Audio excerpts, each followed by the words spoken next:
Hey guys, it's Wayne Santos, one of the editors here at CGM, and this week for Sound Off, I'm going to be sounding off against the dearth, and it is a dearth, for those people that don't read their dictionaries, dearth means lack, of local co-op gaming, also known as couch co-op. Now, this to me makes me very, very sad. It's not like we don't have couch co-op in our video gaming lives. It still does exist to some degree. It's just that most of the time these days when you talk about couch co-op, people immediately start thinking party games, or it's like things like SingStar, or it's like those occasional Rock Band sessions.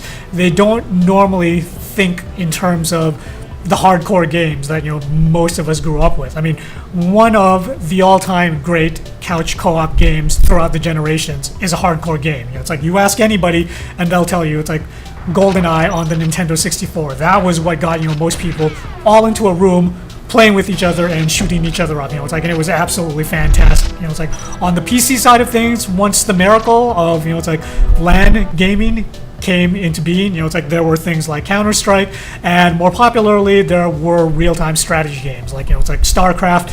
A particular favorite of mine was Homeworld. I used to play Homeworld all the time with other people in the same room.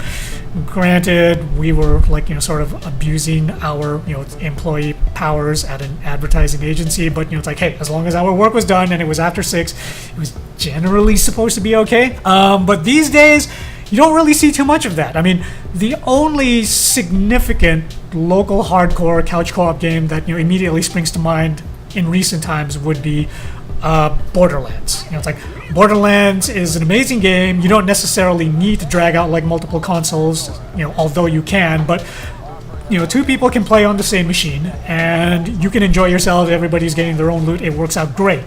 The only other major upcoming title that we've got that still allows you to do this would be Diablo 3, which I know it's already out on the PS3 and the Xbox 360, but it's making its current generation debut on the PS4 and the Xbox One on August 19th. And when you look at that situation and you realize that there are like only 2 quote-unquote traditional hardcore games out there that still support people being able to play in the same room without having to buy individual boxes and hook up to like brand spanking separate TVs, that's really kind of sad, because I don't understand why it is that the hardcore segment of the gaming industry has decided that people having fun in the same room together on the same machine should only be relegated to like families. I don't know why they suddenly decided that hardcore gamers really don't want to be in the same room together. I mean, it's like, did we really get that antisocial that we gave that message to the industry?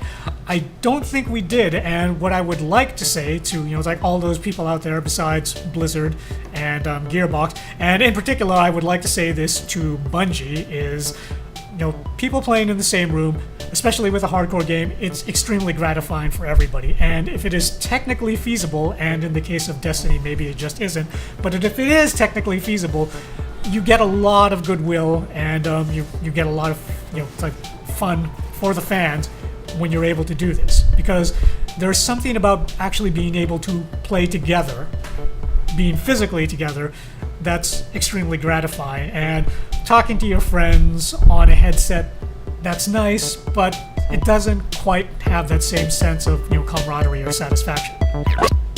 See ya.